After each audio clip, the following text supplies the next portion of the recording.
जिस समिति ने सिफारिश की थी कि पंचायती राज संस्थाओं को संवैधानिक रूप से मान्यता दी जानी चाहिए, वह थी एल.एम. सिंघवी समिति। एल.एम. सिंघवी समिति भारत में पंचायती राज से संबंधित समितियों में से एक है। एल.एम. सिंघवी समिति लोकतंत्र विकास के लिए पंचायती राज संस्था के पुनरुद्धार पर एक समिति है, जिसे 1986 में राजीव गांधी सरकार द्वारा नियुक्त किया गया था। भारतीय न्यायविद एल.एम. सिंघवी को एल.एम. सिंघवी समिति के अध्यक्ष के रूप में नियुक्त किया गया था। एल.एम. सिंघवी समिति की महत्वपूर्ण सिफारिशें: पंचायती राज संस्थाओं को संवैधानिक रूप से मान्यता दी जानी चाहिए। पंचायती राज संस्थाओं के चुनाव और अन्य मामलों से संबंधित विवाद के निपटारे के लिए प्रत्येक राज्य में न्यायिक न्यायाधिकरण स्थापित किए जाने चाहिए। ग्राम पंचायतों को अधिक व्यवहार्य बनाने के लिए गाँवों की मान्यता दी जानी चाहिए। गाँवों को एक समूह के लिए न्याय पंचायतों की स्थापना की जानी चाहिए। ग्राम पंचायतों के पास अधिक वित्तीय संसाधन होने चाहिए। अशोक मेहता समिति ने द्विस्तरीय पंचायत राज व्यवस्था की स्थापना की सिफारिश की थी। के संथानन समिति ने पंचायती राज संस्था के वित्तीय मामलों का अध्ययन करने के लिए नियुक्त किया गया था। जी.वी.के. राव समिति ने ग्रामीण विकास और गरीबी उन्मूलन के लिए प्रशासनिक व्यवस्था का अध्ययन करने के लिए नियुक्त किया गया था। निम्नलिखित में कौन सा जिला परिषद का अध्यक्ष होता है?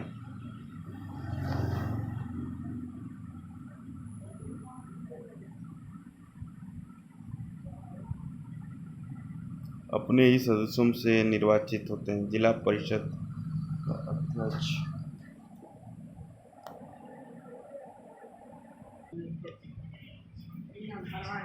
अपने ही सदस्यों में से निर्वाचित। कौन सा जिला परिषद का अध्यक्ष हो सकता है? अपने ही सदस्यों से निर्वाचित। पंचायती राज की 3 संचरण है। ग्राम पंचायत। ग्राम सभा का अर्थ होता है एक निकाय जिसमें ग्राम पंचायत के क्षेत्र के भीतर शामिल एक गांव से संबंधित मतदाता सूची में पंजीकृत व्यक्ति होते हैं। पंचायत समिति। पंचायती राज की दूसरी या मध्यम श्रेणी पंचायत समिति है, जो ग्राम पंचायत और जिला परिषद के बीच की एक कड़ी प्रदान करती है। जिला परिषद। इससे ऊपरी स्तर पर या जिला स्तर जिला परिषद है, जो मुख्य रूप से पंचायतों और पंचायत समिति की गतिविधियों की निगरानी करने वाला एक समन्वय निकाय है। जिला परिषद के अध्यक्ष, जिसे अध्यक्ष या अधिपति कहा जाता है, को अप्रत्यक्ष रूप से और उसके चुने गए सदस्यों में से चुना जाता है। पंचायती राज संस्थान (PRI) यह भारत में ग्रामीण स्थानीय स्वशासन की एक प्रणाली है। स्थानीय स्वशासन ऐसे स्थानीय निकायों द्वारा स्थानीय मामलों का प्रबंधन है जो स्थानीय लोगों द्वारा चुने गए हैं। पंचायती राज का गठन 73वें संवैधानिक संशोधन अधिनियम 1992 के माध्यम से किया गया था। एक छोटे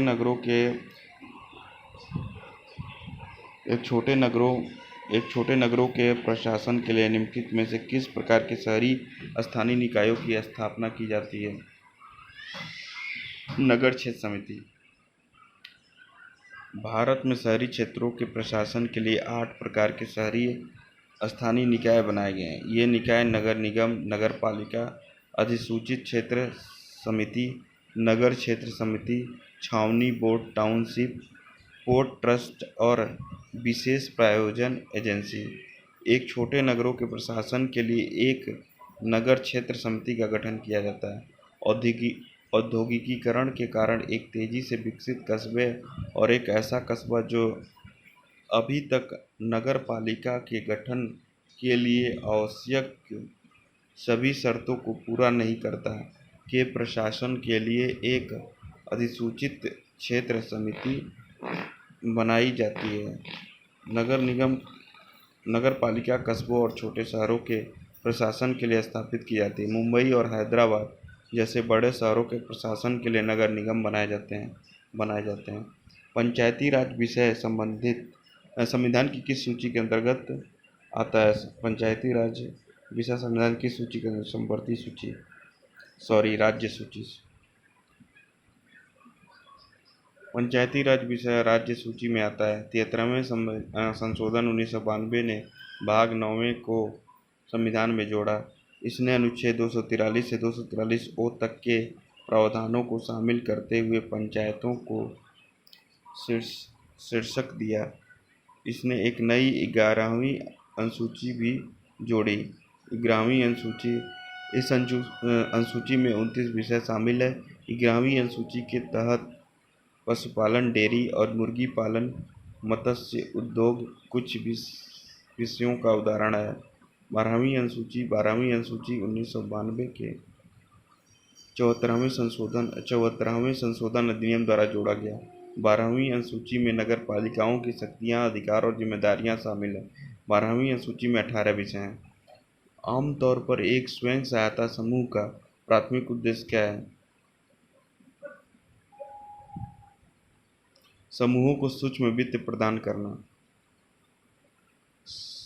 समूह को सूक्ष्म वित्त प्रदान करने के लिए सामान्य रूप से स्वयं सहायता समूह (एचएसजी) का प्राथमिक उद्देश्य है।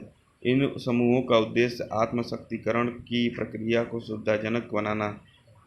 एक स्वयं सहायता समूह एक वित्तीय मध्यस्थ समिति है जो आमतौर पर 10 से 20 स्थानीय महिलाओं या पुरुषों से बना होता है।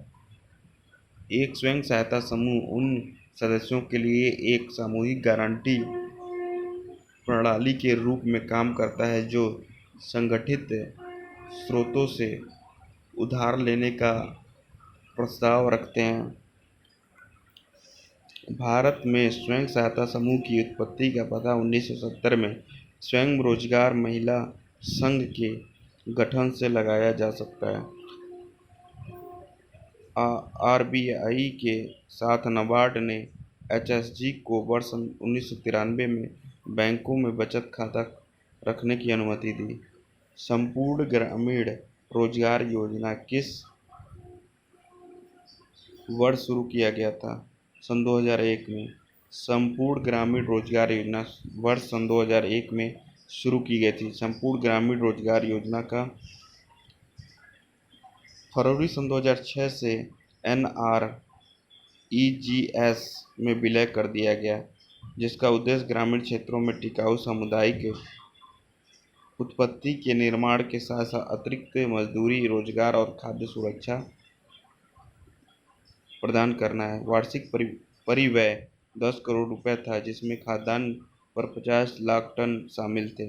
केंद्र और राज्यों के बीच 75 और 25 के अनुपात में साझा किया गया नकद घटक। राज्यों के निष्पादित प्रदेशों के लिए खाद्यान्न निःशुल्क प्रदान किया जाता है। स्वच्छ भारत मिशन ग्रामीण के लिए निम्नलिखित में से कौन नोडल मंत्रालय है? पेयजल एवं स्वच्छता मंत्रालय। स्वच्छ भारत मिशन में 2 उप मिशन है: स्वच्छ भारत मिशन शहरी, स्वच्छ भारत मिशन ग्रामीण। स्वच्छ भारत मिशन का नारा एक कदम स्वच्छता की ओर। शुरुआत 2 अक्टूबर सन 2014। नोडल मंत्रालय शहरी क्षेत्रों में आवास एवं शहरी मामलों के मंत्रालय, ग्रामीण क्षेत्रों में पेयजल एवं स्वच्छता मंत्रालय। ग्रामीण क्षेत्रों में पेयजल एवं स्वच्छता मंत्रालय, शहरी क्षेत्रों में आवास एवं शहरी मामलों के मंत्रालय। भारत सरकार द्वारा शुरू किया गया संयुक्त वन प्रबंधन का उद्देश्य क्या है? वनों की रक्षा और प्रबंधन के लिए स्थानीय समुदाय के साथ मिलकर काम करना। संयुक्त वन प्रबंधन (JFM) भारत में सबसे महत्वपूर्ण प्रयासों में से एक है, जिसमें सरकारी नियंत्रण के तहत विकृत वन भूमि के प्रबंधन में स्थानीय समुदायों को शामिल किया जाता है। संयुक्त वन प्रबंधन के तहत ग्राम समुदायों को आसपास के वनों के संरक्षण और प्रबंधन का कार्य सौंपा जाता है। संबंधित क्षेत्र आमतौर पर विकृत या वनों उन्मूलन क्षेत्र है। समुदाय को वन सुरक्षा समिति, ग्राम वन समितियों, ग्राम वन संरक्षण और विकास समितियों आदि को व्यवस्थित करने की आवश्यकता होती है। इन निकायों में से प्रत्येक की एक कार्यकारी समिति है जो अपने दिन प्रतिदिन के मामलों का प्रबंधन करती है। जंगल में अपनी सेवाओं के बदले में समुदाय को विभिन्न वन उत्पाद, फल, गोद, रबर, दवा इत्यादि का लाभ मिलता है और इस प्रकार जंगल को लगातार संरक्षित किया जा सकता है। पर्यावरण, वन और जलवायु परिवर्तन मंत्रालय ने राष्ट्रीय वन नीति 1988 के माध्यम से भागीदारी वन प्रबंधन पर हस्तक्षेप को समेकित किया और फिर 1990 में संयुक्त वन प्रबंधन (जेएफएम) पर दिशा निर्देशों को सक्षम किया। जेएफएम कार्यक्रम पर राज्यों ने अपने स्वयं के दिशा निर्देश का पालन किया। जेएमएफ कार्यक्रम को तब और गति मिल गई जब जेएफएम सेल और राष्ट्रीय वनीकरण और पारिस्थितिकी विकास बोर्ड ने वनों के पुनर्जीवन और आजीविका निर्माण गतिविधियों के लिए स्थानीय समुदायों के सशक्तिकरण हेतु सोसाइटी अधिनियम 1860 के तहत पंजीकृत जेएफएमसी के एक स्वायत्त महासंघ के रूप में वन विकास एजेंसियों की अवधारणा को विकसित किया। इसने भारत सरकार द्वारा जेएफएम कार्यक्रम को वित्तीय सहायता प्रदान की और एनएईवी से सीधे उनके बैंक खाते में कार्यान्वयन एजेंसी को निधि प्रवाह की सुविधा प्रदान की। इसके अलावा जेएफएम गतिविधियों के लिए वित्तीय सहायता अलग अलग राज्यों जैसे विश्व खाद्य कार्यक्रम, हरियाली योजना, जिला ग्रामीण विकास एजेंसी डीआरडीए, टाडा, आदिवासी विकास योजनाओं, ग्राम्य सहायता प्राप्त परियोजना आदि से आई। अरुणाचल प्रदेश, मिजोरम, मेघालय और नागालैंड में कुछ राज्यों में जेएफएम गतिविधियां वन रोपण क्षेत्रों तक ही सीमित है, जो पूरी तरह से एफडीए के तहत वित्त पोषित है। One district one product program के बारे में निम्नलिखित में से कौन सा सत्य है? इसे उत्तर प्रदेश सरकार द्वारा शुभारंभ किया गया one district one production program के तहत पंजीकृत 10 लाख आबादी वाले शहरों की ही आवश्यकता है। केवल वन सही है, दूसरा नहीं। 24 जनवरी सन 2018 को उत्तर प्रदेश सरकार ने शुभारंभ किया था। उत्तर प्रदेश के सभी 15 जिले one district one production program का हिस्सा है। यूपी में ऐसा उत्पाद जो प्राचीन और पौष्टिक काला नमक, चावल, दुर्लभ और पेचीदा गेहूं, डंठल शिल्प, विश्व प्रसिद्ध चिकनकारी और जरी जरदोजी जैसे कपड़ों पर काम करते हैं। इसमें से कई उत्पाद जीआई टैग किए गए हैं, जिनका अर्थ है कि वे उत्तर प्रदेश में उस क्षेत्र के लिए विशिष्ट होने के रूप में प्रमाणित हैं। ऐसे छोटे और मध्यम उद्योग भी हैं जिन्हें आधुनिकीकरण, मशीनरी और उत्पादकता बढ़ाने की आवश्यकता है। Government College of Arts and Crafts Uttar Pradesh के निम्नलिखित में से किस शहर में स्थापित है? Lucknow. Lucknow College of Arts and Crafts, जिस Government College of Arts and Craft या सिर्फ College of Arts and Craft के रूप में भी जाना जाता है, इसकी स्थापना 1911 में हुई थी। गवर्नमेंट कॉलेज ऑफ आर्ट्स एवं क्राफ्ट्स लखनऊ विश्वविद्यालय से संबंधित है। यह लखनऊ के हसनगंज में स्थित है। नाथानियल हॉर्ड पहले प्रिंसिपल थे। स्कूल को 1 नवंबर 1892 को स्कूल ऑफ इंडस्ट्रियल डिजाइन के रूप में स्थापित किया गया था। 1917 में स्कूल का नाम बदलकर government College of Arts and craft कर दिया गया। स्थापना दिवस 24 जनवरी 1950। राजधानी लखनऊ। मुख्यमंत्री योगी आदित्यनाथ, राज्यपाल आनंदीबेन पटेल। राजकीय पशु दलदल, हिरण, बारहसिंगा, पक्षी, सारस, क्रेन, वृक्ष, अशोक, पुष्प, पलाश, ब्यूटिया, मोनोस्पर्मा। लखनऊ को नवाबों का शहर कहा जाता है। उत्तर प्रदेश भारत की चीनी का कटोरा है। कानपुर को उत्तर भारत का मैनचेस्टर कहा जाता है। कानपुर को भारत का चमड़ा शहर कहा जाता है। कानपुर को उत्तर प्रदेश की प्रौद्योगिकी और आर्थिक राजधानी के रूप में जाना जाता है। इलाहाबाद को प्रधानमंत्रियों के शहर के रूप में जाना जाता है। वाराणसी को भारत का धार्मिक राजधानी के रूप में जाना जाता है। और उत्तर प्रदेश में वृंदावन को विधवाओं के शहर के रूप में जाना जाता है। अलीगढ़ ताले के उत्पादन के लिए प्रसिद्ध है। अयोध्या को सबसे स्वच्छ शहर बनाने के लिए उत्तर प्रदेश सरकार ने किस संस्था के साथ सहयोग किया? IIM इंदौर। अयोध्या में IIM इंदौर राम मंदिर के निर्माण के साथ ही उत्तर प्रदेश सरकार इस स्थान को अंतर्राष्ट्रीय स्तर के पर्यटन स्थल के रूप में विकसित करने की कोशिश कर रही है। सबसे पहली और महत्वपूर्ण आवश्यकता शहर की स्वच्छता है। इसके लिए अयोध्या नगर पालिका ने अयोध्या को सबसे स्वच्छ शहर बनाने के लिए IIM इंदौर के साथ सहयोग किया है। दोनों संस्था सुविधाओं, स्वच्छता आदि के मामले में अयोध्या को सर्वश्रेष्ठ शहर बनाने के लिए मिलकर काम करेंगे। उत्तर प्रदेश के बारे में स्थैतिक जानकारी। राजधानी लखनऊ, ब्रांड एम्बेसडर अक्षय कुमार, राज्य पशु बारहसिंगा, पक्षी सारस क्रेन, पुष्प पलाश, वृक्ष अशोक वृक्ष। राज्यसभा सीटें 31। उत्तर प्रदेश में पहला बायोटेक पार्क में स्थापित किया गया था लखनऊ में। उत्तर प्रदेश का पहला बायोटेक पार्क लखनऊ में स्थापित है। केंद्र और राज्य सरकारों के बीच संयुक्त रूप से स्थापित किया गया है।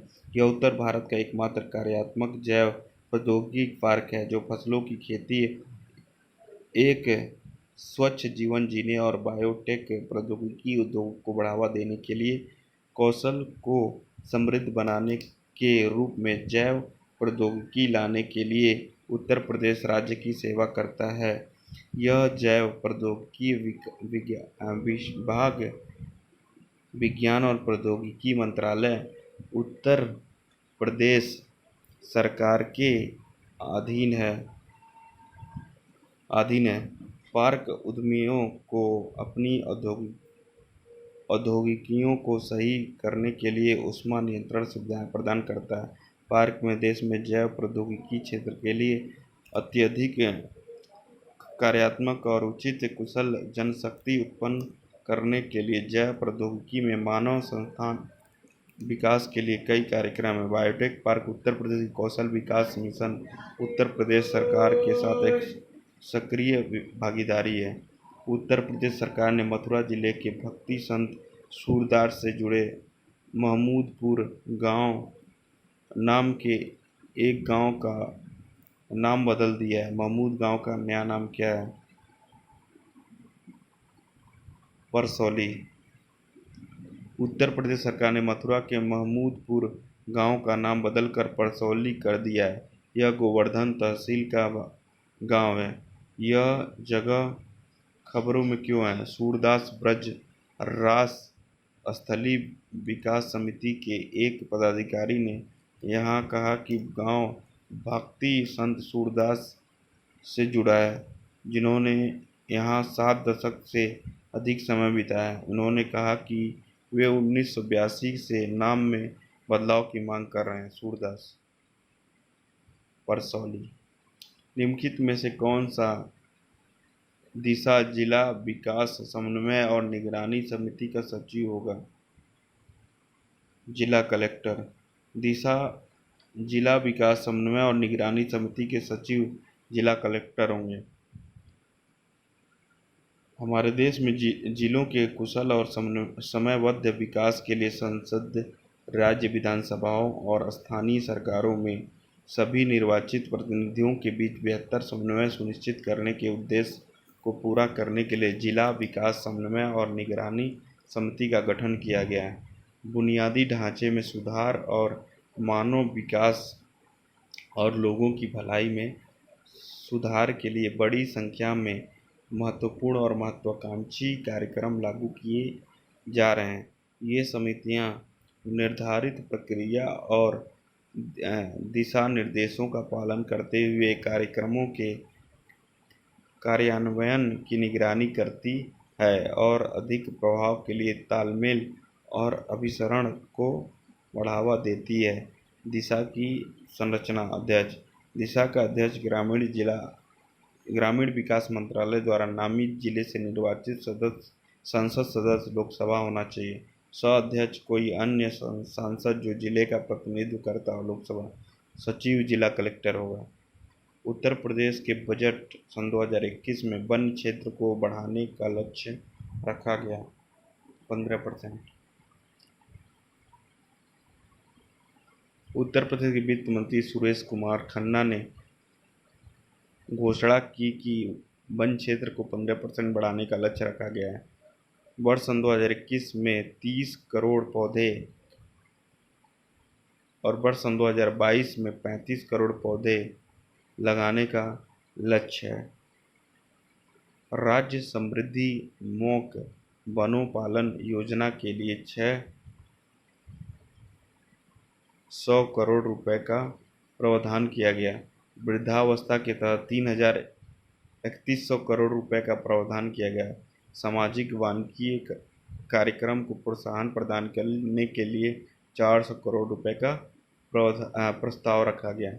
वर्तमान में उत्तर प्रदेश में 6.88% वन क्षेत्र है, जो काफ़ी कम है। भारत का कुल वन क्षेत्र 23.68% है। भारत का लक्ष्य है कि प्रत्येक राज्य में कम से कम 33% वन क्षेत्र हो। अधिकतम वन क्षेत्र मध्य प्रदेश में है, सबसे कम वन क्षेत्र हरियाणा में है। वन क्षेत्र का अधिकतम प्रतिशत मिजोरम में है। उत्तर प्रदेश राज्य में इलेक्ट्रॉनिक सिटी की स्थापना कहाँ की जा रही है? नोएडा में।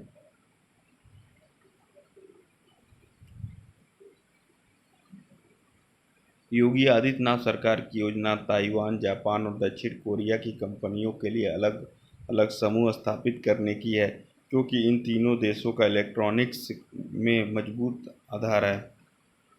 यमुना एक्सप्रेसवे प्राधिकरण की एक टीम, जिसमें इलेक्ट्रॉनिक सिटी स्थित है, संभावित निवेशकों के साथ बातचीत करने के लिए इन देशों की यात्रा करेगा।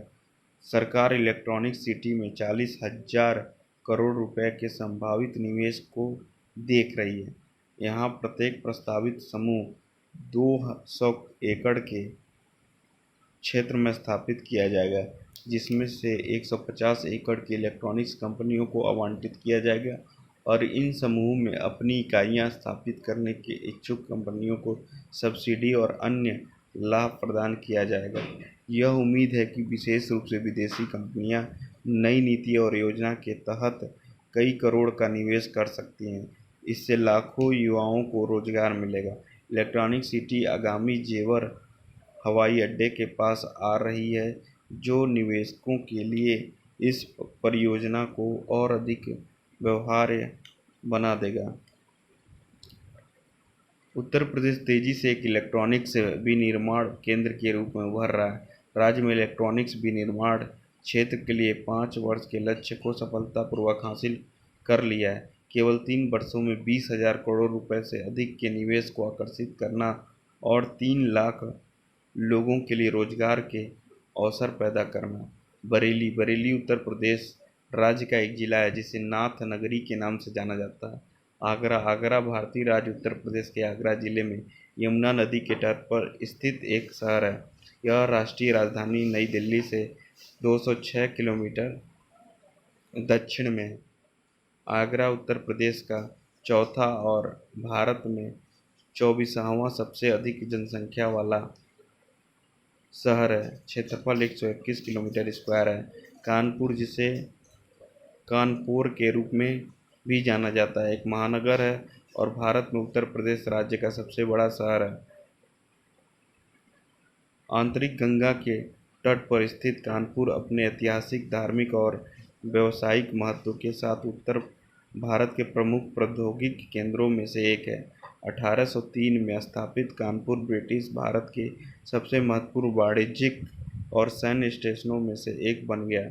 क्षेत्रफल 260 किलोमीटर स्क्वायर है। कुशीनगर उत्तर प्रदेश का अंतर्राष्ट्रीय हवाई अड्डा बन गया है। चौथा वही तीसरा।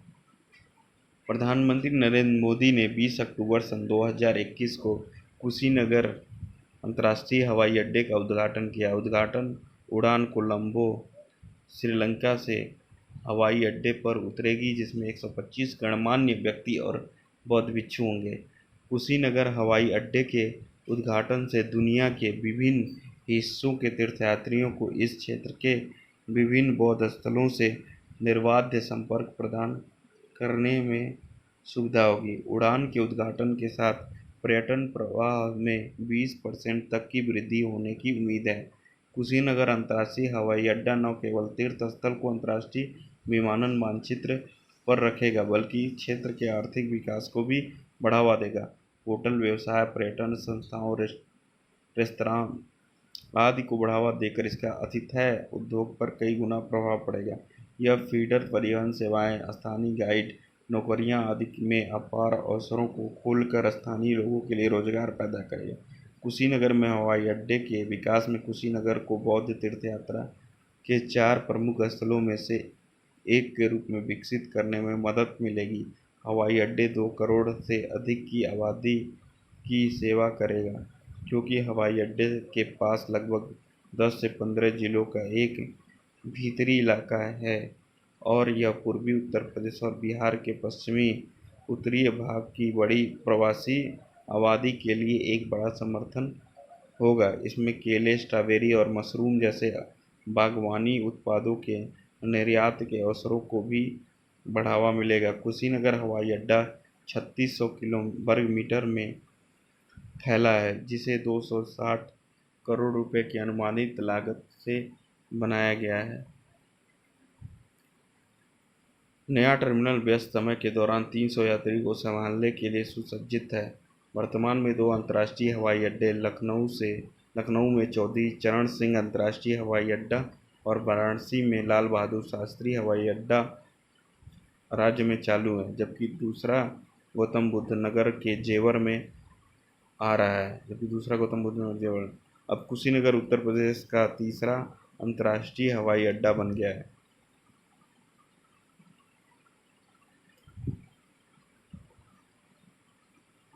भारत की पहली चीनी मिल की स्थापना वर्ष में हुई थी 1903। प्रतापपुर। भारत की पहली चीनी मिल 1903 में प्रतापपुर में स्थापित की गई थी। गन्ने के लिए न्यूनतम मूल्य तक तय करने के लिए ब्रिटिश सरकार द्वारा पारित चीनी वैट अधिनियम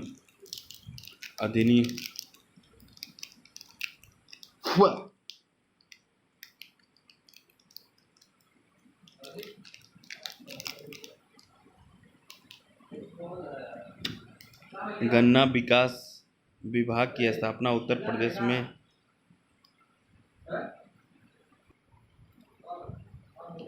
गन्ना विकास विभाग की स्थापना उत्तर प्रदेश में 1935 में की गई थी। उत्तर प्रदेश देश का सबसे बड़ा चीनी उत्पादक राज्य है। उत्तर प्रदेश में कुल 157 स्थापित चीनी मिलें हैं। ब्राज़ील विश्व का सबसे बड़ा चीनी उत्पादक है। भारत विश्व का दूसरा सबसे बड़ा चीनी उत्पादक है। उत्तर प्रदेश गन्ने के प्रमुख केंद्र गोरखपुर, देवरिया, बस्ती, गोंडा, मेरठ, सहारनपुर, मुजफ्फरनगर, बिजनौर, मुरादाबाद। उत्तर प्रदेश रक्षा औद्योगिक गलियारे में कितने नोट्स होंगे? 6। सितंबर सन 2021 में प्रधानमंत्री ने आगामी उत्तर प्रदेश रक्षा औद्योगिक गलियारे के अलीगढ़ नोड के प्रदर्शनी मॉडल का दौरा किया। भारत सरकार ने उत्तर प्रदेश और तमिलनाडु राज्य में रक्षा औद्योगिक गलियारे स्थापित करने का निर्णय लिया है। सन 2018 और 19 में बजट में सरकार देश में 2 रक्षा औद्योगिक गलियारे स्थापित करने की घोषणा की है, एक उत्तर प्रदेश में, दूसरा तमिलनाडु में। उत्तर प्रदेश में डिफेंस कॉरिडोर के लिए आगरा, अलीगढ़, चित्रकूट, झांसी, कानपुर और लखनऊ में 6 नोड्स की पहचान की गई है। इसी तरह तमिलनाडु डिफेंस कॉरिडोर के लिए 5 नोड्स चेन्नई, कोयम्बटूर, होसूर, सलेम और तिरुचिरापल्ली की पहचान की गई है। पंचायती राज के 3 स्तर।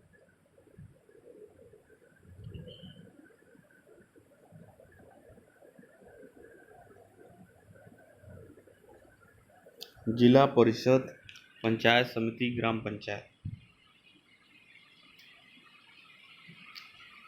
पंचायती राज शहरी और उपनगरीय नगर पालिकाओं के विपरीत ग्रामीण भारत में गांवों की स्थानीय स्वशासन की व्यवस्था है। इसमें पंचायती राज संस्थाएं शामिल है, जिसके माध्यम से गांवों की स्व शासन का एहसास होता है, जिन्हें आर्थिक विकास, सामाजिक न्याय को मजबूत करने और 11वीं अनुसूची में सूचीबद्ध उन 29 विषयों सहित केंद्र और राज्य सरकार की योजनाओं के कार्यान्वयन का काम सौंपा गया है। भारतीय संविधान का भाग 9 पंचायत से संबंधित संविधान का खंड है। यह निर्धारित करता है कि 2 बिलियन से अधिक निवासियों वाले राज्यों या केंद्र शासित प्रदेशों में पंचायती राज संस्था के 3 स्तर हैं: जिला स्तर पर जिला परिषद, प्रखंड स्तर पर पंचायत समिति और ग्राम स्तर पर ग्राम पंचायत। पंचायत राज प्रणाली को पहली बार राजस्थान राज्य द्वारा नागौर जिले में 2 अक्टूबर 1959 को अपनाया गया था, लेकिन सबसे पहले आंध्र प्रदेश द्वारा शुरू किया गया था। 1950 और 60 के दशक के दौरान अन्य राज्य सरकारों ने इस प्रणाली को अपनाया, क्योंकि विभिन्न राज्यों में पंचायतों की स्थापना के लिए कानून पारित किए गए थे। भारत में आधुनिक पंचायती राज व्यवस्था को 1993 में 73वें संविधान संशोधन द्वारा पेश किया गया था।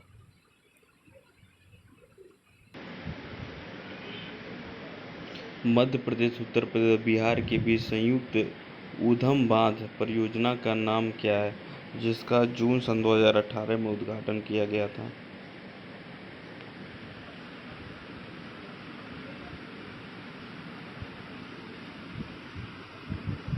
बाणसागर बांध। बाणसागर मध्य प्रदेश, उत्तर प्रदेश, बिहार के बीच संयुक्त ऊधम बांध परियोजना का उद्घाटन जून सन 2018 में हुआ था। सोन नदी के पार बाणसागर बांध बनाया गया। मध्य प्रदेश, उत्तर प्रदेश, बिहार की राज्य सरकारों ने मिलकर 1973 में बांध के निर्माण के लिए एक समझौता पर हस्ताक्षर किए। मध्य प्रदेश और उत्तर प्रदेश और बिहार की राज्य सरकारों ने 2:1:1 के अनुपात में परियोजनाओं का खर्च साझा किया। दिम्बा प्रोजेक्ट केंद्रीय जल आयोग द्वारा दिए गए इस प्रोजेक्ट का प्रारंभिक नाम था। संस्कृत भाषा के प्रसिद्ध विद्वान बाणभट्ट के बाद बाणसागर नाम दिया गया। बाणसागर बांध का संचालन जल संसाधन विभाग, मध्य प्रदेश द्वारा किया जाता है। यह पूर्व प्रधानमंत्री अटल बिहारी वाजपेयी द्वारा राष्ट्र को समर्पित था। इसे 15 जुलाई सन 2018 को प्रधानमंत्री नरेंद्र मोदी द्वारा राष्ट्र को सौंप दिया गया। और महेश्वर बांध, इंदिरा सागर बांध और कच्छल बांध मध्य प्रदेश में स्थित है। महेश्वर बांध, इंदिरा सागर बांध और कच्छल बांध मध्य प्रदेश में स्थित है। हाल ही में किस राज्य सरकार ने अपने राज्य में एक विशेष सुरक्षा बल (एसएसएफ) का गठन करने का निर्णय लिया है? उत्तर प्रदेश। उत्तर प्रदेश सरकार ने राज्य के एक विशेष सुरक्षा बल (एसएसएफ) का गठन करने जा रही है। केंद्रीय औद्योगिक सुरक्षा बल की तर्ज पर एसएसएफ महत्वपूर्ण सरकारी और निजी भवनों और प्रौद्योगिकी प्रतिष्ठानों की सुरक्षा के लिए जिम्मेदार होगा। गिरफ्तारी या तलाशी लेने के लिए मजिस्ट्रेट के आदेश या वारंट की आवश्यकता नहीं होगी। इसकी शक्तियां राज्य सरकार द्वारा बनाए गए नियमों के एक समूह द्वारा शासित होगा।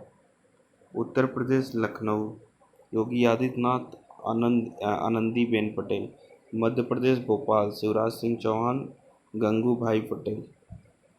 हरियाणा, चंडीगढ़, मनोहर लाल खट्टर, बंडारू दत्तात्रेय। छत्तीसगढ़, रायपुर, भूपेश बघेल, अनसुईया उइके। निम्नलिखित में से कौन सा मृदा स्वास्थ्य कार्ड योजना का उद्देश्य नहीं है।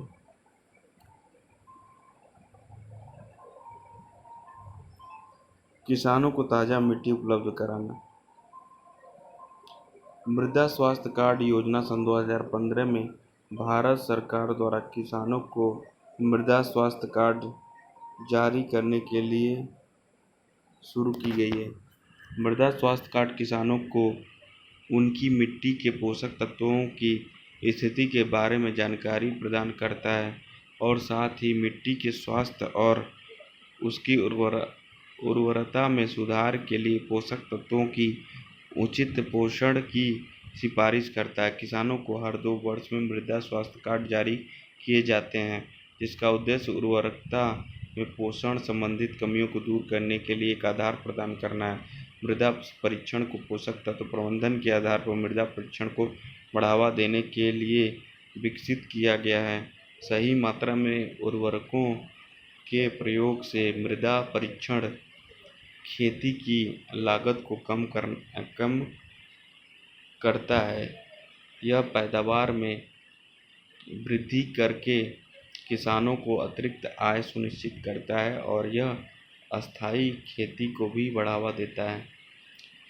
उत्तर प्रदेश आयुर्विज्ञान विश्वविद्यालय में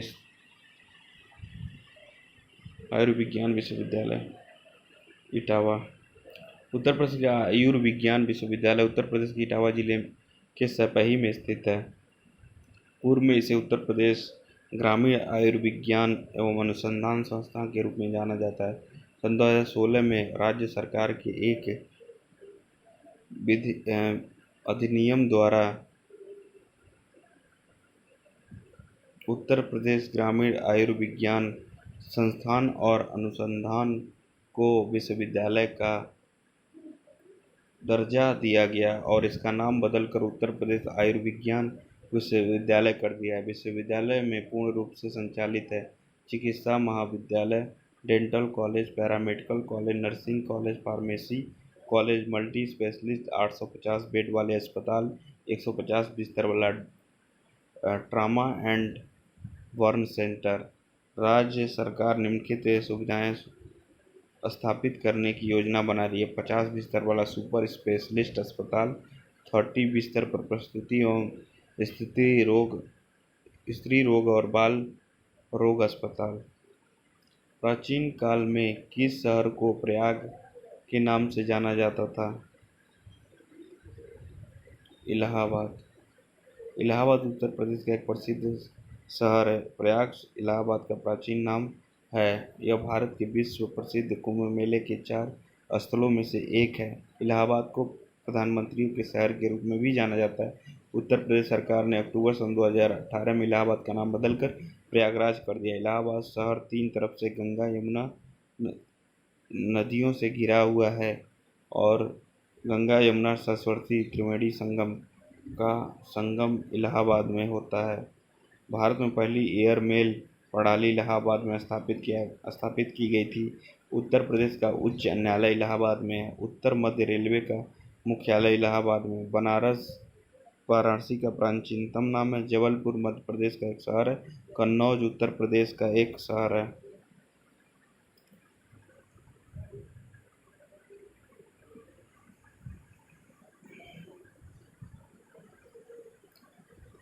एकीकृत ग्रामीण विकास कार्यक्रम का उद्देश्य क्या है? छोटे और सीमांत किसानों को आर्थिक सहायता प्रदान करना। भारत सरकार ने वर्ष सन 1978 में एकीकृत ग्रामीण विकास कार्यक्रम शुरू किया था। 1978 में यह योजना 1980 में लागू की गई।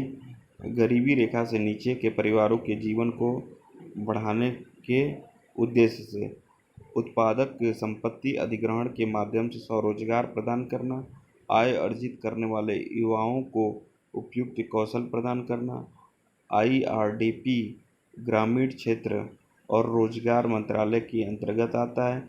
लक्ष्य समूह में बड़े पैमाने पर छोटे और सीमांत किसान, खेतिहर मजदूर और ग्रामीण कारीगर शामिल हैं। अनुवृत्ति का प्रारूप: छोटा किसान 25%, सीमांत किसान 33%। अनुवृत्ति का प्रारूप: खेतिहर मजदूर 33.33%, ग्रामीण कारीगर 33.33%, विकलांग शारीरिक रूप से विकलांग व्यक्ति 50%, अनुसूचित जात अनुसूचित जनजाति परिवार 50%। 73वें संवैधानिक संशोधन द्वारा पंचायतों में महिलाओं के लिए कितनी सीटें आरक्षित है? 33%।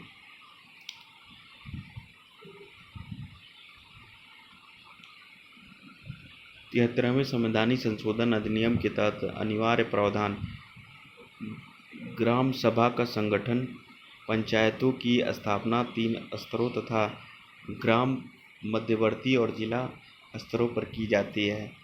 ग्राम मध्यवर्ती और जिला स्तर सहित पंचायतों की सभी सीटों के लिए प्रत्यक्ष चुनाव।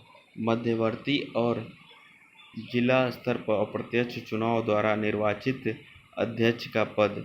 पंचायतों का चुनाव लड़ने के लिए न्यूनतम आयु 21 वर्ष। पंचायतों में अनुसूचित जनजाति के लिए सीटों का आरक्षण। गांव मध्यवर्ती और जिला स्तर।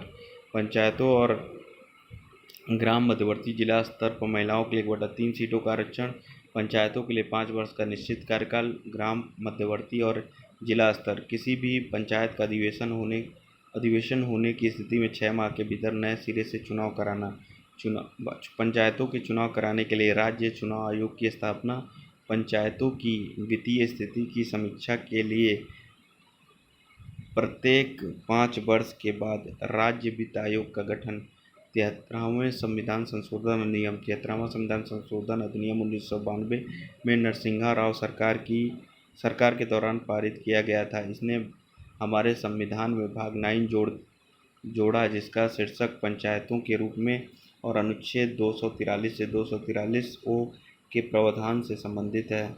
एक नई अनुसूची, 11वीं अनुसूची को भी संविधान में जोड़ा गया। यह अधिनियम स्थानीय स्वशासन के लिए त्रिस्तरीय पंचायत राज व्यवस्था की स्थापना की ओर ले जाता है। त्रिस्तरीय पंचायत में निम्न शामिल है: जिला परिषद जिला स्तर पर, ब्लॉक समिति ब्लॉक स्तर पर, ग्राम पंचायत ग्राम स्तर पर। उत्तर प्रदेश में लाल मिट्टी में पाई जाती है। इलाहाबाद और झांसी में। उत्तर प्रदेश में लाल मिट्टी इलाहाबाद और झांसी में पाई जाती है। नदी घाटियों में पाए जाने वाले निशानों को छोड़कर उत्तर प्रदेश में पाई जाने वाली मिट्टी ज़्यादातर प्रकृति में पुरानी है। उत्तर प्रदेश की मिट्टी को 3 उप शीर्षों में वर्गीकृत किया जा सकता है: भावर और तराई क्षेत्र की मिट्टी, उत्पत्ति मूलक मैदानों की मिट्टी, दक्षिण पठार की मिट्टी, भावर और तराई क्षेत्र की मिट्टी। लाल मिट्टी: यह लाल बलुआ पत्थर की चट्टानों के अपक्षय से बनती है। आयरन ऑक्साइड की उपस्थिति के कारण इस मिट्टी का रंग लाल होता है। लाल मिट्टी की मूल सामग्री क्रिस्टलीय और कायांतरित चट्टानें हैं, जैसे एसिड ग्रेनाइट, नाइसी और क्वार्टरजाइट। यह मिट्टी मुख्य रूप से मिर्ज़ापुर, इलाहाबाद के दक्षिण भाग, सोनभद्र और झांसी, बांदा और हमीरपुर और चंदौली में पाई जाती है। यह मिट्टी बेतवा और धौंसान नदी के जलभराव के क्षेत्र में ग्रेनाइट के रूप में पाई जाती है। उत्तर प्रदेश के तराई क्षेत्र के बारे में कौन सा कथन सही नहीं है? यह सावना प्रकार की घास पर यह क्षेत्र नदी द्वारा लाई गई कंकड़ से बनी। यह क्षेत्र उत्तर पश्चिम में सहारनपुर जिले से पूर्व में देवरिया तक फैली है। इस क्षेत्र में मलेरिया सामान्य बात है। कथन सही नहीं, यह क्षेत्र नदियों द्वारा लाए गए पत्थरों और कंकड़ से बना है। यह कथन गलत है, यानी यह सावना प्रकार की घास पाई जाती है। तराई क्षेत्र उप हिमालयी संक्रमणकालीन क्षेत्र का हिस्सा है। यह क्षेत्र उत्तर पश्चिम में सहारनपुर से पूर्व में देवरिया तक फैला है। यह क्षेत्र पूर्वी क्षेत्र से अधिक चौड़ा और पश्चिमी में सकरा है। यह क्षेत्र भावर क्षेत्र के दक्षिण में स्थित है। इस क्षेत्र में महीन झिल्लियों की उपस्थिति के कारण मैदान समतल, नम और दलदली है। भारी वर्षा के कारण जलवायु स्वास्थ्य के लिए उपयुक्त नहीं है। इस क्षेत्र में मलेरिया बहुत आम बात है। यहाँ सावना प्रकार की घास पाई जाती है और साल, सेमल, हल्दू, तेंदू आदि पौधों की प्रजातियाँ पाई जाती हैं। तराई क्षेत्र में उपजाऊ भूमि है जो किसानों को भरपूर फसलों की खेती करने में मदद करती है। इस क्षेत्र में मुख्य रूप से जूट, गन्ना, गेहूँ और धान है। गोरखपुर के पास स्थित शिवालिक पहाड़ियों को इस क्षेत्र में डंडावा के नाम से जाना जाता है। भावर क्षेत्र उत्तर प्रदेश के सबसे उत्तरी भाग। यह क्षेत्र नदियों द्वारा लाए गए पत्थरों और कंकड़ से बना है। यहाँ की मिट्टी अत्यधिक झरझरी है जिससे इस क्षेत्र की धाराएँ भूमिगत हो जाती हैं। जलोढ़ पंख और जलोढ़ शंकु क्षेत्र में नदियों द्वारा बनते हैं। इस क्षेत्र में सहारनपुर, बिजनौर, शाहजहाँपुर, लखीमपुर खीरी और पीलीभीत जिले शामिल हैं। दूसरा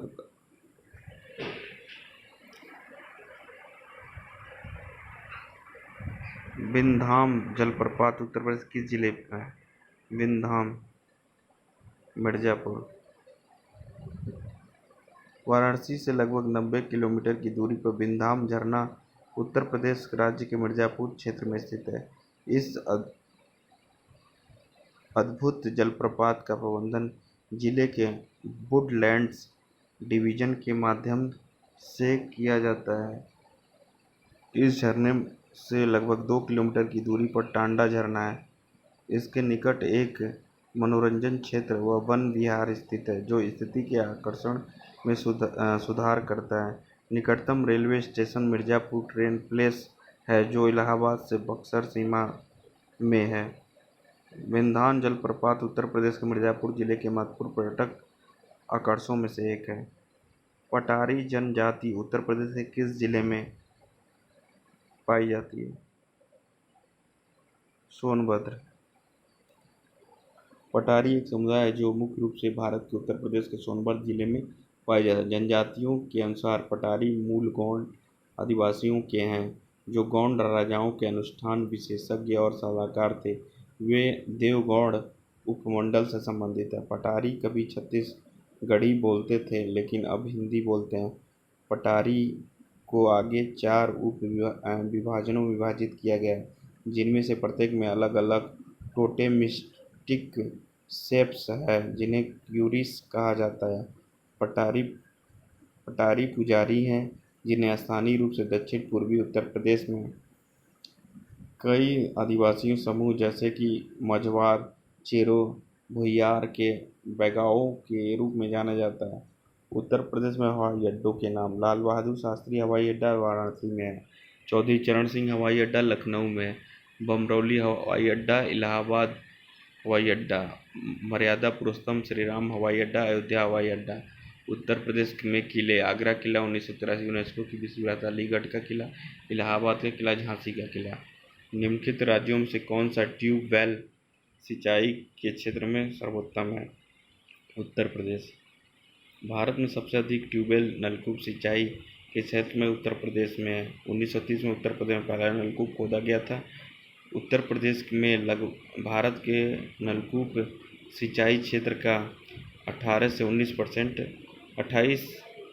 19% हिस्सा है। उत्तर प्रदेश में 93 से 84 लाख हेक्टेयर भूमि नलकूप सिंचाई के अधीन है। उत्तर प्रदेश के बाद राजस्थान, पंजाब और मध्य प्रदेश। विभिन्न प्रकार की सिंचाई: नहर सिंचाई: नहरें विभिन्न क्षेत्रों में सिंचाई का एक प्रभावी स्रोत हो सकती हैं। टैंक सिंचाई: तालाब सिंचाई: मृदा की एक छोटी सी मेड़ बनाकर एक तालाब का विकास किया जाता है और मेड़ द्वारा जमा किए गए जल का उपयोग सिंचाई के लिए किया जाता है। ड्रिप सिंचाई या बूंद बूंद सिंचाई: इसमें जल को पादपों की जड़ के पास एमीटर या बूंदों के माध्यम से मृदा की सतह पर या नीचे कम दर पर लगाया जाता है। फव्वारा सिंचाई: जिसमें जल को हवा में छिड़काव जाता है और कुछ हद तक बारिश के समान जमीन की सतह पर गिरने दिया जाता है। एक किसान जिसके पास 1 से 2 हेक्टेयर के बीच भूमि होती है उन्हें किस रूप में जाना जाता है? लघु किसान, सीमांत किसान, लघु किसान। 1 हेक्टेयर से यानी 2.5 एकड़ से कम क्षेत्रफल वाले किसान को सीमांत किसान कहा जाता है। हालांकि सीमांत किसानों की औसत जोत, जो भारत में कुल किसानों का लगभग 65% है, 1 एकड़ से कम 0.4 हेक्टेयर और लघु किसानों की औसत जोत लगभग 3 एकड़ है। लघु किसान 2 हेक्टेयर से कम भूमि वाले किसान छोटे किसान कहलाते हैं। एक किसान का तात्पर्य एक किसान के 1 हेक्टेयर से अधिक और 2 हेक्टेयर तक के कृषि क्षेत्र के मालिक या किराएदार या बटाईदार के रूप में होते हैं। निम्नलिखित में कौन सा वृक्षारोपण फसल नहीं है? बाजरा। बाजरा एक वृक्षारोपण फसल नहीं है। वृक्षारोपण कृषि का एक ऐसा शब्द है जिसका उपयोग कृषि के एक रूप का वर्णन करने के लिए किया जाता है जहां उत्पाद व्यावसायिक उद्देश्यों के लिए बेचा जाता है, व्यक्तिगत उपयोग के लिए नहीं। इसमें आमतौर पर एक बड़ा क्षेत्र शामिल होता है। इसमें लंबी अवधि में एक ही फसल उगाती है। इस प्रकार की कृषि मुख्य रूप से विश्व के उष्णकटिबंधीय और उपोष्णकटिबंधीय क्षेत्रों में पाई जाती है। वृक्षारोपण कृषि के लिए बड़ी मात्रा में श्रम और पूंजी की आवश्यकता होती है। वृक्षारोपण फसलों की कुछ उदाहरणों में शामिल है: सुपारी, इलायची, काजू, कोको, नारियल, कॉफी, तेल ताड़, रबर और चाय।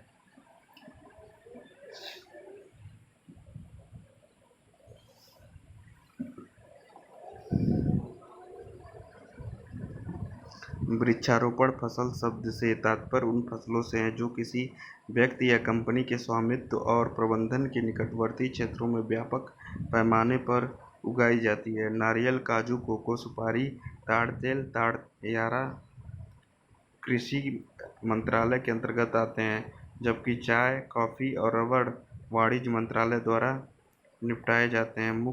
प्रमुख वृक्षारोपण फसल उत्पादक राज्य। उत्तर प्रदेश में किन क्षेत्रों में सबसे अधिक गर्मी पड़ती है? आगरा और झांसी।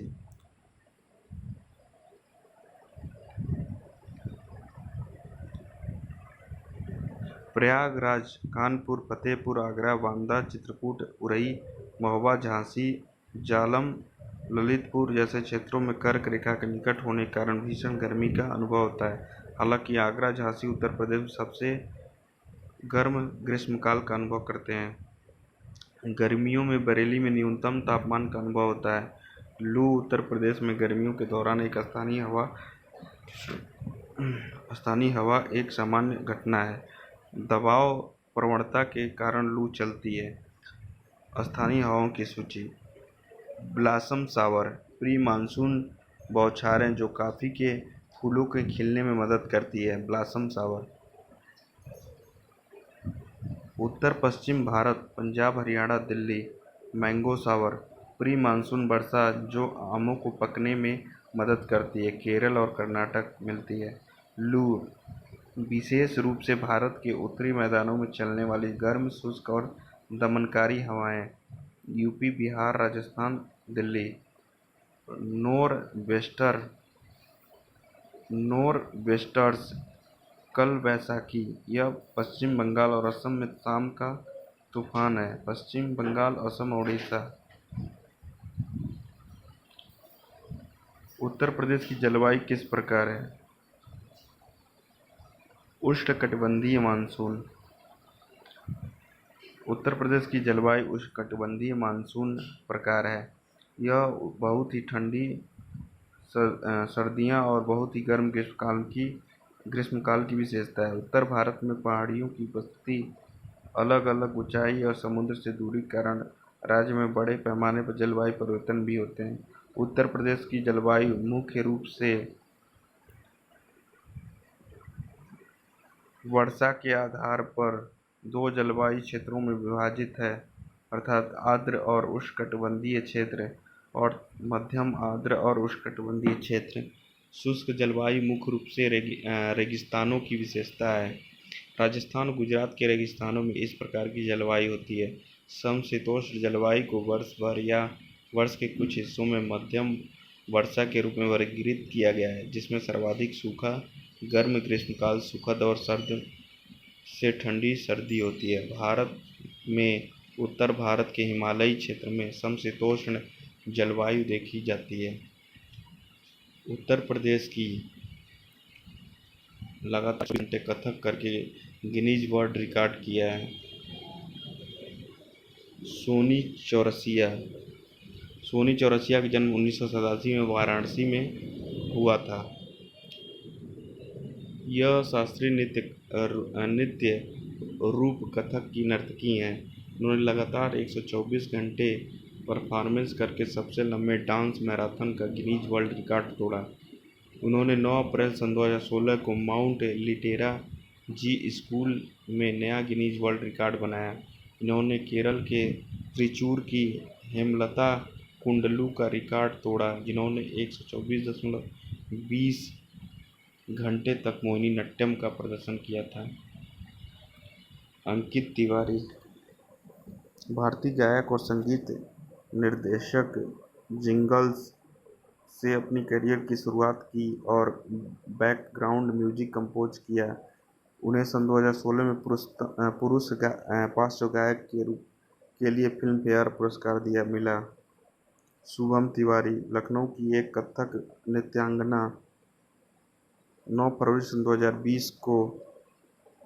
2020 को 1 मिनट में सबसे ज़्यादा स्पिन करने का गिनीज वर्ल्ड रिकॉर्ड बनाया। 1 मिनट में कुल 130 बार स्पिन किया।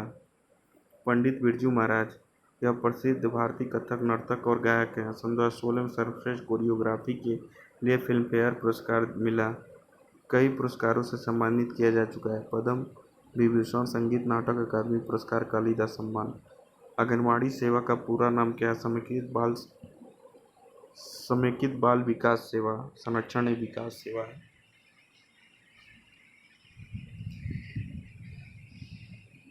एकीकृत बाल विकास सेवा भारत में एक सरकारी कार्यक्रम है जो 6 साल से कम उम्र के बच्चों और उनकी माताओं की पोषण, भोजन, पूर्व स्कूली शिक्षा, प्राथमिक स्वास्थ्य देखभाल, टीकाकरण, स्वास्थ्य जांच, परामर्श सेवाएं प्रदान करता है। यह योजना 1975 में शुरू की गई थी। 1978 में मोरारजी देसाई की सरकार द्वारा बंद कर दी गई और फिर 10वीं पंचवर्षीय योजना में फिर शुरू की गई। 10वीं पंचवर्षीय योजना में ICDS को मुख्य रूप से ग्रामीण सेवाओं में स्थापित आंगनवाड़ी केंद्रों से जोड़ा गया और फ्रंटलाइन कार्यकर्ताओं के साथ काम किया गया। बाल पोषण टीकाकरण में सुधार के अलावा कार्यक्रम का उद्देश्य लड़कों के समान संसाधन प्रबंधन करके लैंगिक असमानता का मुकाबला करना भी है। सन 2005 में एक अध्ययन में पाया गया कि ICDS कार्यक्रम कुपोषण को कम करने में विशेष रूप से प्रभावी नहीं था, मुख्यतः कार्यान्वयन समस्याओं के कारण, क्योंकि सबसे गरीब राज्यों को कम से कम कवरेज और धन प्राप्त हुआ था। विशेष रूप से कमजोर मुख्य समूह के बच्चों के लिए कुपोषण से निपटने में ICDS के व्यापक नेटवर्क की महत्वपूर्ण भूमिका है। JNNURM का पूर्ण रूप क्या है? जवाहरलाल नेहरू राष्ट्रीय शहरी नवीकरण मिशन। JNNURM जवाहरलाल नेहरू राष्ट्रीय शहरी नवीकरण मिशन। इसका उद्देश्य शहरी गरीबों की सुविधाएं प्रदान करने की दृष्टि से आश्रय, बुनियादी सेवाएं और अन्य संबंधित नागरिक सुविधाएं प्रदान करने के लिए परियोजनाओं के माध्यम से मलिन बस्तियों का एकीकृत विकास करना। इसमें शहरी गरीबों के लिए बुनियादी सेवाएं, एकीकृत आवास और स्लम विकास कार्यक्रम के 2 घटक हैं। JNURM के तहत किए गए सुधार शहरी गरीबों के लिए किफ़ायती आवास सहित बुनियादी सेवाओं के प्रावधान के लिए शहरी गरीबों के लिए नगरपालिका बजट का 25% निर्धारित करना। 7 पॉइंट चार्टर का कार्यान्वयन अर्थात भूमि कार्यक्रम, किफ़ायती आवास, पानी, स्वच्छता, शिक्षा, स्वास्थ्य और गरीबों को सामाजिक सुरक्षा का प्रावधान, समयबद्ध तरीके से अन्य कार्यक्रमों के साथ अभिसरण सुनिश्चित करना। स्लम सुधार के लिए सार्वजनिक व निजी सभी आवासीय परियोजनाओं में विकसित भूमि का 25% आरक्षण महत्वपूर्ण है।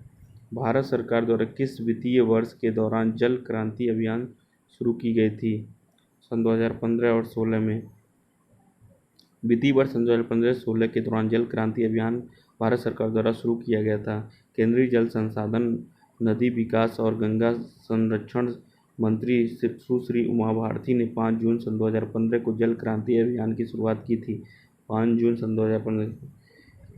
इस योजना का उद्देश्य देश में जल संरक्षण और प्रबंधन को एक समग्र और एकीकृत दृष्टिकोण के माध्यम से समेकित करना था, जिसमें सभी हितधारकों को शामिल करके इसे एक जन आंदोलन बनाया गया था। जल क्रांति अभियान एक मुख्य उद्देश्य सहगामी सिंचाई प्रबंधन के लिए पंचायती राज संस्थानों और स्थानीय निकायों सहित सभी हितधारकों की जमीनी भागीदारी को मजबूत करना है। जल क्रांति अभियान के 4 महत्वपूर्ण घटक हैं: जल ग्राम योजना, मॉडल कमांड क्षेत्र का विकास, प्रदूषण उपशमन और जन जागरूकता कार्यक्रम। केंद्रीय जल संसाधन, नदी विकास और गंगा संरक्षण मंत्री सुश्री उमा भारती और उनके मंत्रालय ने देश के उन गांवों की पहचान की जिन्होंने जल संरक्षण में अनुकरणीय कार्य किया। जल ग्राम योजना के तहत देश के प्रत्येक जिले में 2 जल संकटग्रस्त गांवों का चयन किया जाता है और इन गांवों के लिए जल सुरक्षा प्राप्त करने के लिए एक व्यापक जल सुरक्षा योजना तैयार की जाती है। सम्मेलन में भाग लेकर जल उपभोक्ता संघों और गैर सरकारी संगठनों और अन्य एजेंसियों के प्रतिनिधियों ने जल क्रांति अभियान को सफल बनाने के लिए उपयोगी सुझाव दिए। भारतीय आर्थिक सर्वेक्षण सन 2020 के अनुसार निवारक स्वास्थ्य देखभाल को बढ़ावा देने के लिए सन 2022 तक कितने आयुष्मान भारत स्वास्थ्य और कल्याण केंद्र प्रस्तावित किए गए हैं? 1.5 लाख। भारतीय आर्थिक सर्वेक्षण सन 2020 के अनुसार निवारक स्वास्थ्य देखभाल को बढ़ावा देने के लिए सन 2022 तक 1.5 लाख आयुष्मान भारत स्वास्थ्य और कल्याण केंद्र स्थापित किए जाएंगे। आयुष्मान भारत यह भारत के लोगों के लिए एक सार्वभौमिक स्वास्थ्य योजना है। इस योजना की शुरुआत मुख्यमंत्री नरेंद्र मोदी ने सन 2018 में की थी। यह योजना प्राथमिक, द्वितीयक और तृतीयक सभी स्तरों पर स्वास्थ्य के मुद्दों को संबोधित करेगा। यह योजना 2 प्रमुख घटक है: प्रधानमंत्री जन आरोग्य योजना (PMJY), इससे पहले राष्ट्रीय स्वास्थ्य सुरक्षा, जिसे पहले राष्ट्रीय NHPS के नाम से जाना जाता था, स्वास्थ्य और कल्याण केंद्र HWCS। यह योजना पात्र परिवारों के लिए प्रति वर्ष 5 लाख रुपए का बीमा कवर प्रदान करती है। योजना अस्पताल में भर्ती होने से पहले और बाद के खर्चों को कवर करेगी, अर्थात अस्पताल में भर्ती होने के 3 दिन पहले और अस्पताल में भर्ती होने के 15 दिन बाद तक दवाओं और निदान प्रदान करेगी। यह सभी पूर्ण मौजूदा स्थितियों को भी कवर करेगा। भारतीय आर्थिक सर्वेक्षण सन 2020 के अनुसार निवारक स्वास्थ्य देखभाल को बढ़ावा देने के लिए सन 2022 तक 1.5 लाख आयुष्मान भारत स्वास्थ्य और कल्याण केंद्र स्थापित करने का प्रस्ताव दिया है। किस शहर में प्रधानमंत्री नरेंद्र मोदी ने दिसंबर सन 2021 में बनास डेयरी काशी संकुल और बायोगैस आधारित बिजली उत्पादन संयंत्र आधारशिला रखी है? वाराणसी में। प्रधानमंत्री नरेंद्र मोदी ने वाराणसी में उत्तर प्रदेश राज्य औद्योगिक विकास प्राधिकरण फूड पार्क में बनारस डेयरी काशी संकुल कॉम्प्लेक्स की आधारशिला रखी है। डेयरी लगभग 475 करोड़ की लागत से बनाई जाएगी। इसमें प्रतिदिन 5 लाख लीटर दूध को संसाधित करने की क्षमता होगी। उन्होंने बायोगैस आधारित बिजली उत्पादन संयंत्र की भी आधारशिला भी रखी है। काशी की उत्कृष्ट विरासत और संस्कृति का जश्न मनाने के लिए 16 नवंबर से 18 नवंबर सन 2021 तक वाराणसी में काशी उत्सव का आयोजन किया गया था। अगस्त सन 2021 में पूर्वोत्तर रेलवे एनईआर द्वारा मडुवाडीह रेलवे स्टेशन का नाम बदलकर बनारस कर दिया गया। अक्टूबर सन 2021 में प्रधानमंत्री नरेंद्र मोदी ने भारतीय अंतरिक्ष संघ का शुभारंभ किया था। टाइम मैगजीन में प्रधानमंत्री नरेंद्र मोदी को सन 2021 के 100 सबसे प्रतिभाशाली लोगों में शामिल किया गया। अगस्त सन 2021 में नरेंद्र मोदी यूएनएससी में खुली बहस की अध्यक्षता करने वाले पहले भारतीय प्रधानमंत्री बन गए। गरीब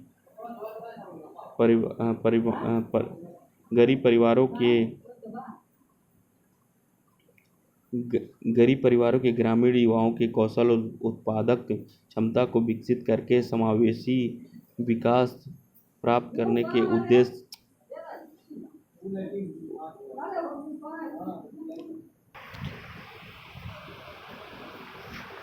गरीब परिवारों के ग्रामीण युवाओं के कौशल और उत्पादक क्षमता को विकसित करके समावेशी विकास प्राप्त करने के उद्देश्य से निम्नलिखित में से कौन सी सरकारी योजना शुरू की गई थी?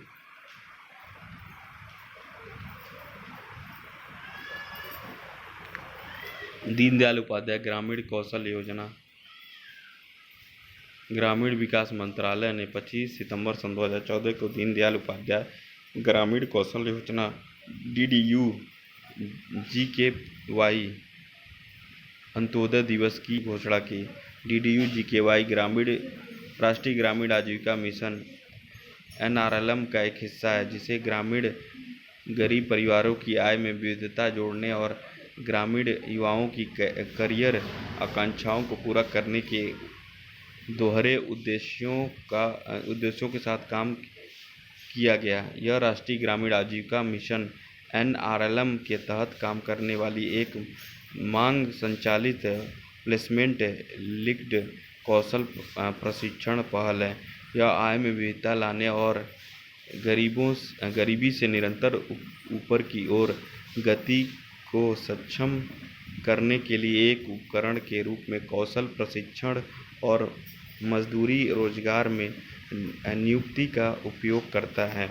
इसे गरीब परिवारों के ग्रामीण युवाओं के कौशल और उत्पादक क्षमता को विकसित करके समावेशी विकास प्राप्त करने के उद्देश्य से शुरू किया गया था। लाभार्थी DDU-GKY विशिष्ट रूप से गरीब परिवारों के 15 से 35 वर्ष के बीच के ग्रामीण युवाओं पर केंद्रित है। उद्देश्य गरीब परिवारों की आय में विविधता जोड़ना, ग्रामीण युवाओं की करियर आकांक्षाओं को पूरा करना,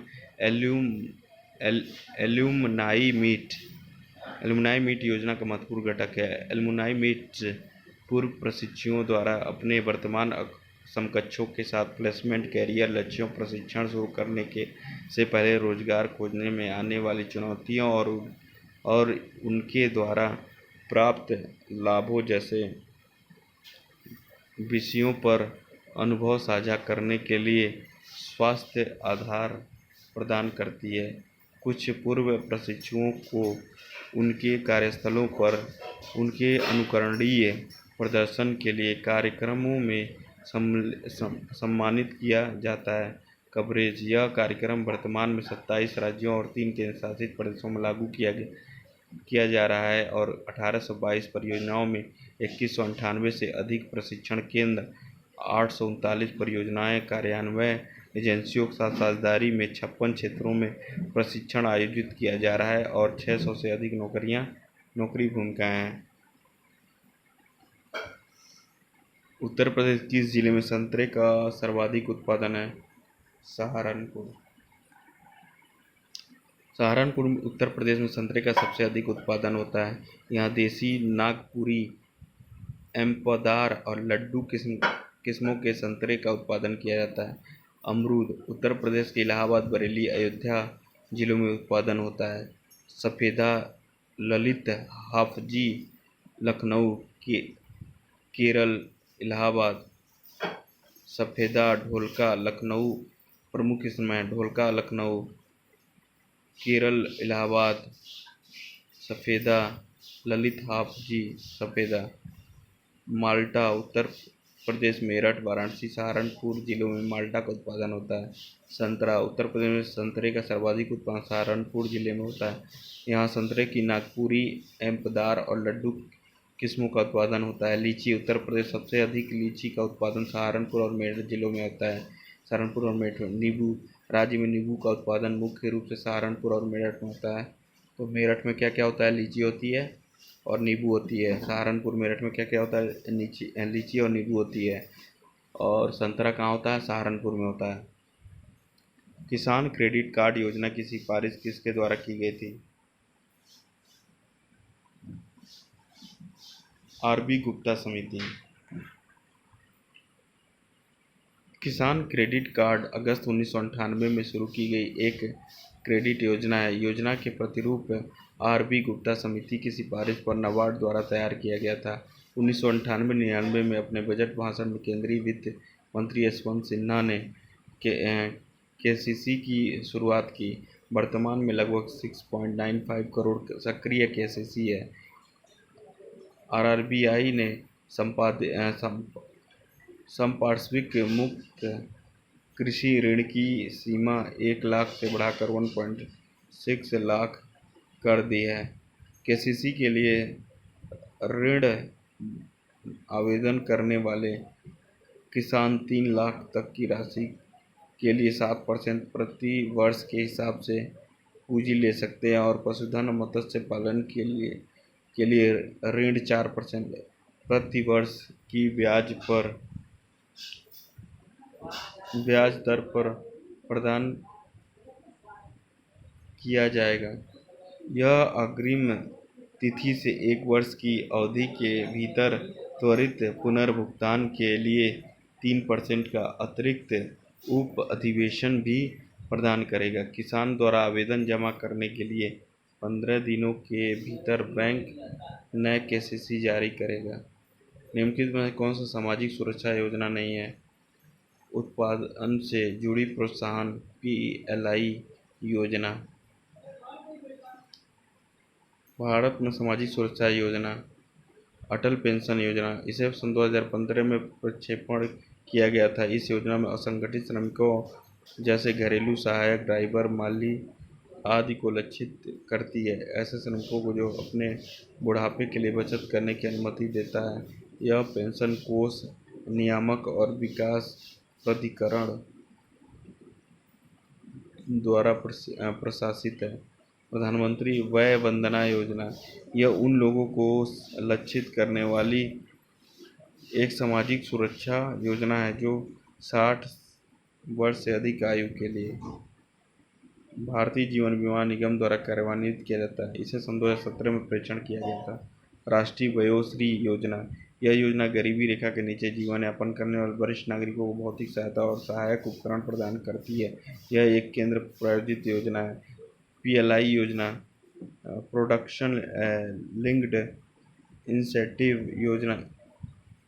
इंसेंटिव पीएलआई योजना का उद्देश्य कंपनियों की घरेलू इकाइयों में निर्मित उत्पादों की बिक्री में वृद्धि पर प्रोत्साहन देना है। इसका उद्देश्य स्थानीय कंपनियों को मौजूदा विनिर्माण इकाइयों की स्थापना या विस्तार के लिए प्रोत्साहित करता है।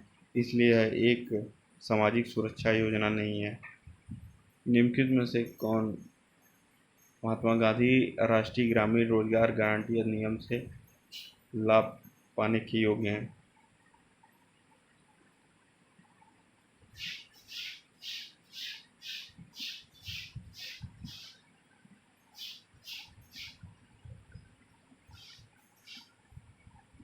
किसी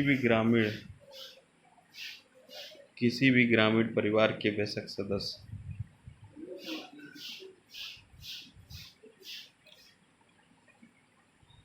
महात्मा गांधी रोजगार गारंटी अधिनियम, इसे सितंबर सन 2005 में पारित किया गया था। यह एक सामाजिक सुरक्षा अथवा जिनका उद्देश्य काम के अधिकार की गारंटी देता है। मनरेगा किसी भी ग्रामीण घर के वयस्क सदस्यों को प्रत्येक वित्तीय वर्ष में 100 दिनों के रोजगार के लिए कानूनी गारंटी प्रदान करता है, जो वैधानिक न्यूनतम मजदूरी पर सार्वजनिक कार्य संबंधी अकुशल और मानवीय काम के लिए तैयार है। ग्रामीण विकास मंत्रालय (MRD) भारत सरकार, राज्य सरकारों के साथ मिलकर इस योजना के संपूर्ण कार्यान्वयन की निगरानी कर रही है। मनरेगा योजना के तहत लाभ प्राप्त करने के लिए पात्रता मापदंड निम्नलिखित है। भारत का नागरिक होना चाहिए। आवेदन की सीमा 18 वर्ष से अधिक आयु का कोई भी नागरिक आवेदन को ग्रामीण घर का हिस्सा होना चाहिए और अकुशल श्रम कार्य के लिए आवेदकों को स्वयं सेवक होना चाहिए। यदि आवेदक आवेदन करने के 15 दिनों के बाद रोजगार नहीं दिया जाता तो परिवार बेरोजगारी भत्ते के लिए पात्र है।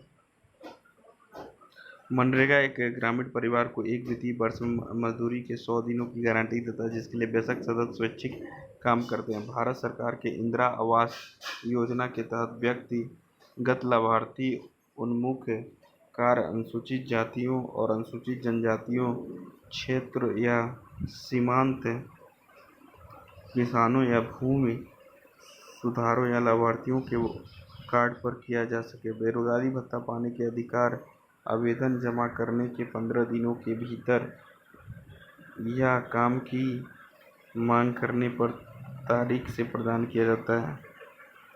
अनुमेय कार्यों की विविधता जो ग्राम पंचायतों द्वारा ली जा सकती है।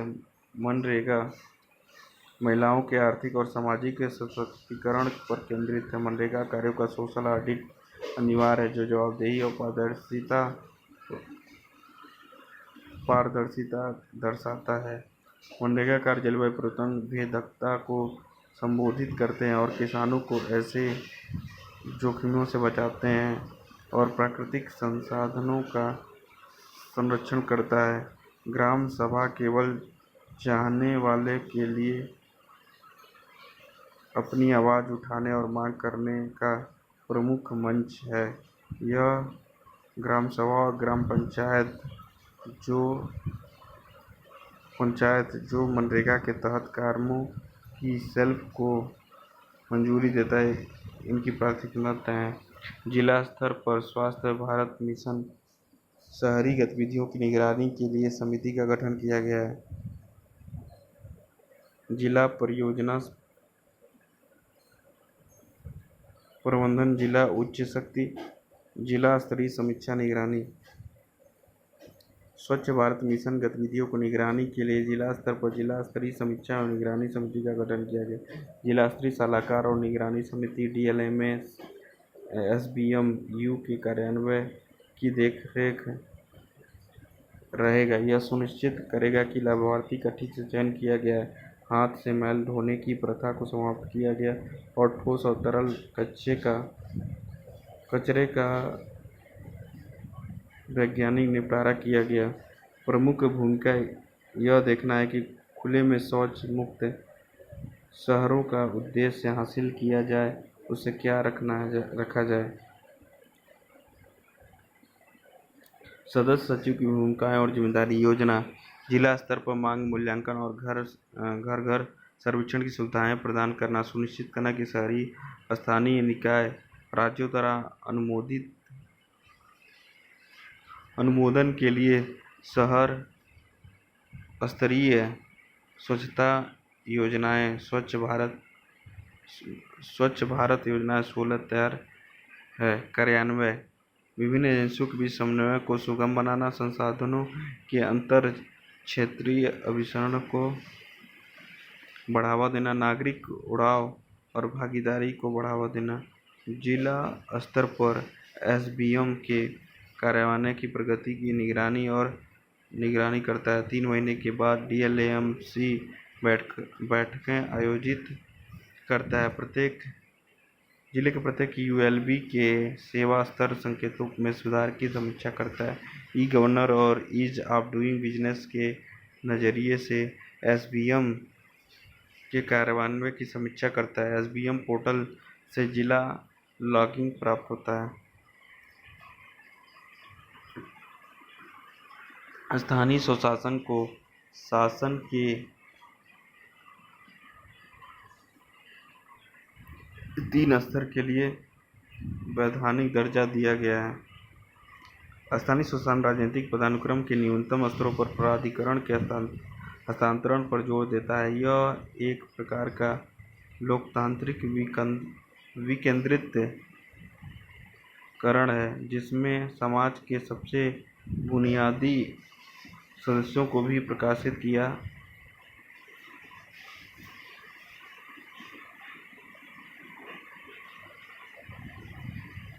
समिति द्वारा अनुशंसित त्रिस्तरीय प्रणाली ग्राम स्तर, ग्राम पंचायत, प्रखंड स्तर, पंचायत समिति, जिला स्तर, जिला परिषद। भारत में लोकतांत्रिक रूप से चुनी गई स्थानीय स्वशासन संस्थाओं को भारतीय प्रशासनिक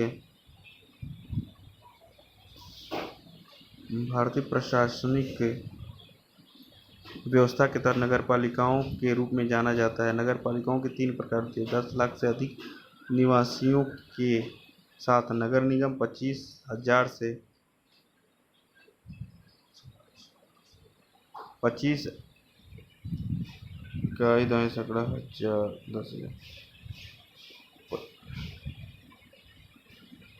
25,000 से अधिक लेकिन 10 लाख से कम निवासियों के साथ नगर परिषदें।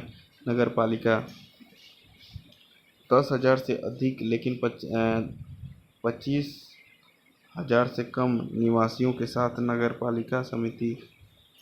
नगर पंचायत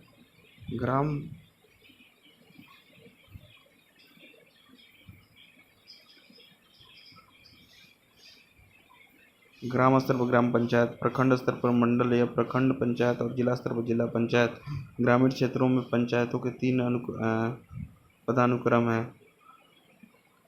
स्थानीय स्वशासन 5 या 2 या 1 प्रभाग में विभाजित नहीं है, इसलिए हम कह सकते हैं भारत में स्थायी स्वशासन 3 पदानुक्रमों में विभाजित है।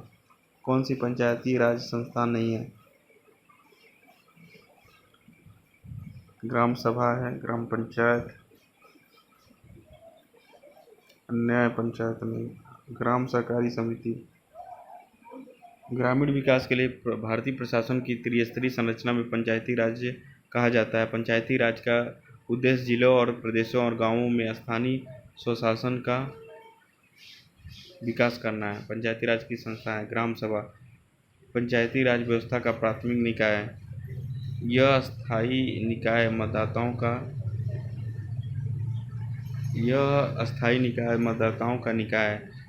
इसका अर्थ है कि अन्य सभी संस्थान ग्राम पंचायत, जिला परिषद आदि ग्राम सभा द्वारा चुने जाते हैं। इसके अलावा ग्राम सभा एक मंच के रूप में कार्य करता है जहां लोग शासन और विकास के मामलों में चर्चा कर सकते हैं। इसलिए ग्राम सभा स्थानीय स्वशासन प्रणाली का प्राथमिक और मूलभूत घटक है।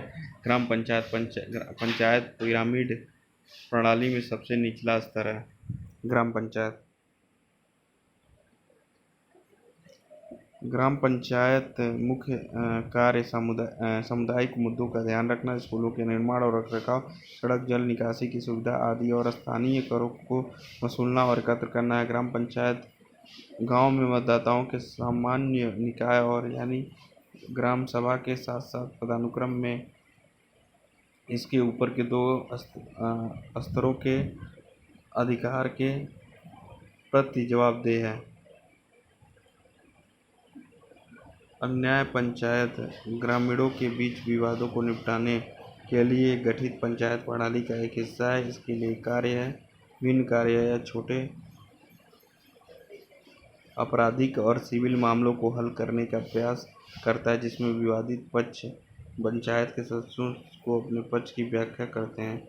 ग्राम सहकारी समिति पंचायत राज का संस्था नहीं है।